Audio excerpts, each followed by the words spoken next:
Put that coffee down.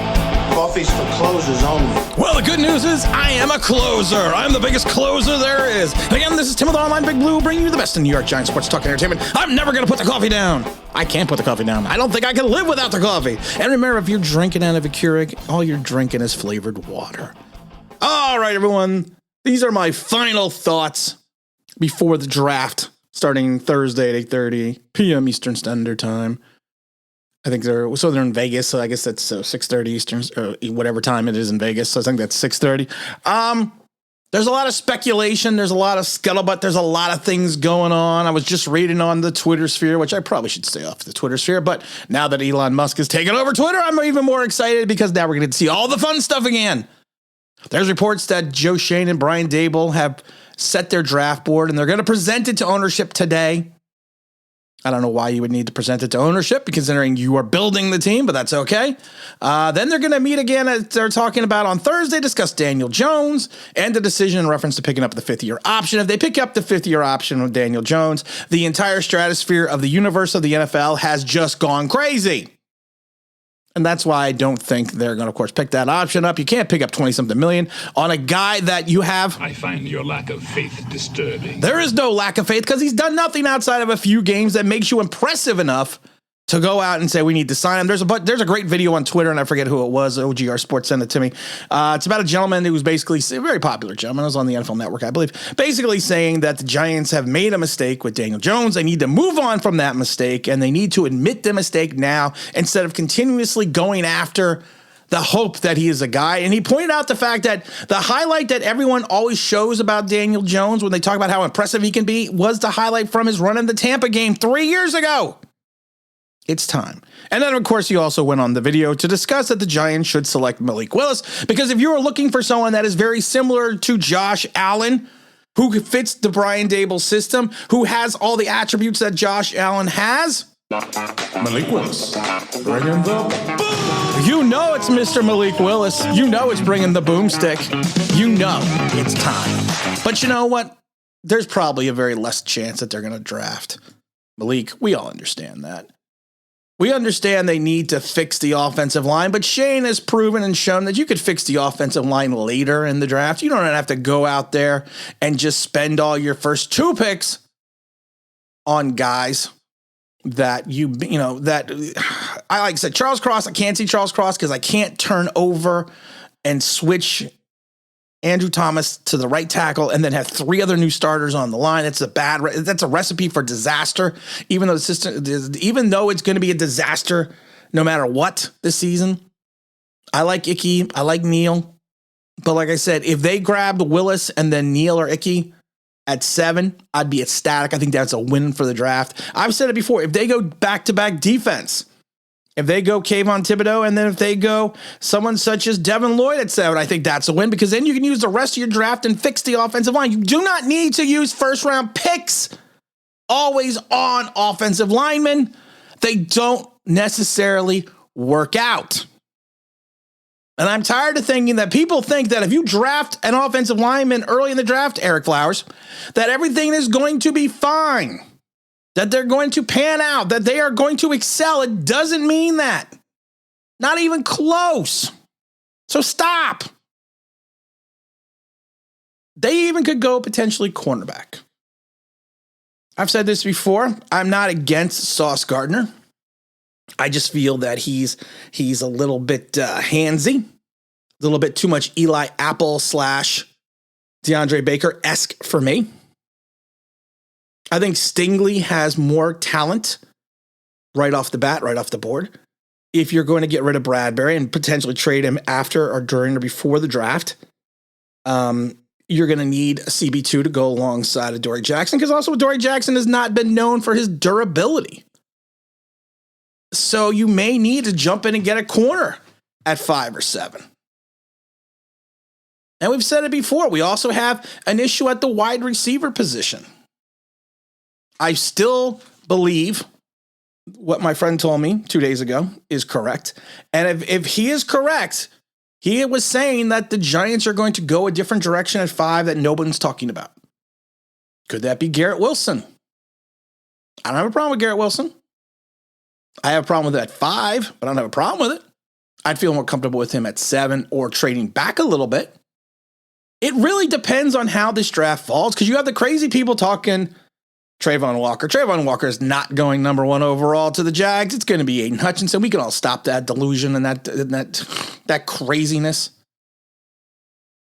You have to figure out that the Giants, when they were good, the Giants, when they were in their heyday at times, the Giants went out and actually signed and found offensive linemen. You got O'Hara, Kareem McKenzie, David Deal. What's his name? Richard. Schubert. And then we also had Pat Flannery as the offensive line coach. So they didn't find him in the draft. They went out and signed these guys. And these weren't, outside Kareem McKenzie, who came over the Jets, these weren't big name guys. These weren't guys you looked at like, oh, they're going to be world beaters. No, you can find talent. Don't put all your hopes and dreams with Daniel Jones, and don't put all your hopes and dreams sitting there thinking you're going to take this lineman and everything is going to be fine. Everything is not going to be fine. I have said this a million times before. Be bold, and mighty forces will come to your aid. Just sit there and think about what you can and what you need to do. Sit there and think about how you can create for the future. Is Daniel Jones really your future? I've seen it a million times before. People are like, well, what we're going to do is we're going to wait till next year. What happens next year if Bryce Young flops? What if we have a Spencer Rattler situation? What happens if CJ Stroud gets hurt and turns into a Tua? What happens then? Are we going to then sit there and say, that's great. That's just fucking great, man. Now what the fuck are we supposed to do? We're some real pretty shit now, man. We're supposed to move on and wait till 2024 to find a quarterback? This is all loser talk. Take a chance. Take a shot. See what happens. See what you can do. See what you can do different. Figure it out. And like I said, I get a little leery that they're running by their board by ownership. Because in my mind, you shouldn't be running your board by ownership. Ownership should be looking at you and say, you are the football guys. You are the football guys that need to come in here and tell us what we need to do to make this team successful again, because the Jerry Jones approach that this ownership has had the last 10 years has been dog doo-doo. Let's face facts. Let's face facts on that. It's time to do something different. It's time to stop what we have been doing. Think you gonna get away with it? Not up in here! Not up in here! It's time to be different. I am excited about this draft. I am pumped to see what the Giants do. I've said this before. There's a couple directions that would send me into a tizzy. Like if they did something stupid, like took Cross at 5 and then did something dumber at 7. I don't even want to talk about it, but there's a myriad of solutions that they could go with that would make sense. That would make sense for the Giants, not only for this year, but for next year as well. And I'm very, very interested to see where we're going to go.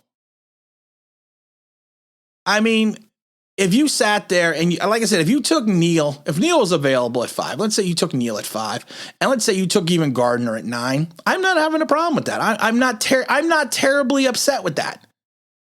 I'm not gonna cry for me, Argentina. But if you do other things that do not make sense, then I'll get a little bit more. If you go what the Giants would normally do, then I would get more upset. I wouldn't even have a problem if they went Neal at 5 and someone like Jordan Davis at 7. I wouldn't even be upset with that. I wouldn't be as upset if they went Icky at 5 and went Garrett Wilson at 7. Wouldn't be upset with that. we still need to take a linebacker, and I think there's linebackers. Everyone's now in love with Chanel. I think there are linebackers available. I personally like Christian Harris out of Alabama. I think he's a guy that can come in here and do something and prove something. I think he could do. Or what I like. Who else do I like? Of course I like Dean. He's a guy I think that can come in here. As another guy can come in here and probably start. Well, I love Devin Lloyd. Everyone knows I love Devin Lloyd. That's not a that's not a corporate secret. Everyone knows I love Devin Lloyd. Not a big fan of Jermaine Johnson. I think he's kind of moving. I think he's pulling a Mike Mamola and running up the chart a little bit. I do like Drake Jackson, the edge out of USC, 6'4", 250 pounds. I think he could be more of a stand-up linebacker on the outside and also have the versatility like an Ojulari to play as well as an exterior lineman, as an edge. I would like to see the Giants pick up a running back. I've talked about Kenneth Walker III. How we need another back to go along with our old buddy Saquon. I like Isaiah Spiller too, out of Texas A&M. He's another guy I wouldn't be happy. I would be ecstatic if the Giants got him in later second or the third round. There's just so many things in this draft right now that I think the Giants could do. I think they could do right. And I think they can work on a situation where they can turn this around, not in a hurry, because we're not going to be contenders in a hurry. We're not. It's just the way it is. I mean, I would like to tell you we are going to be, but we're not. But that's okay. What we need to worry about and what we need to think about is building for the future.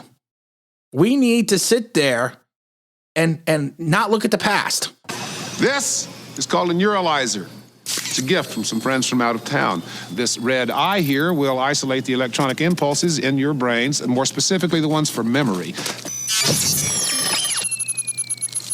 Now we're never even going to remember what happened the last couple of years because this is anew. If you would like to be on the draft stream, which is going to start at 8:15 a.m. Eastern Standard Time, 8:15 p.m. Eastern Standard Time, email me at tim@onlineBigBlue.com. We have 10 spots open.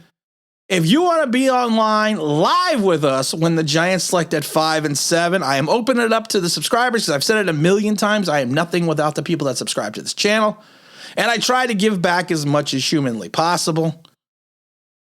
But if you would like to come on, you are more than welcome. That's tim@onlineBigBlue.com. That's tim@onlineBigBlue.com. We'll also have the Dahmer on. We'll have a bunch of other special people coming on. It's going to be a blast. We're going to be giving away some Eli Manning 2011 replica Super Bowl rings. We'll be giving away a couple more shirts.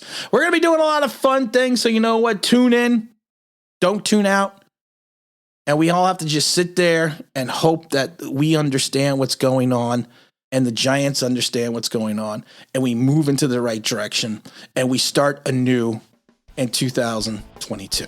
And again, this is Tim with Online Big Blue, bringing you the best of New York Giants sports talk and entertainment. And as always, if you could like, if you subscribe, if you're in that bell, you know what it means. That'd be awesome.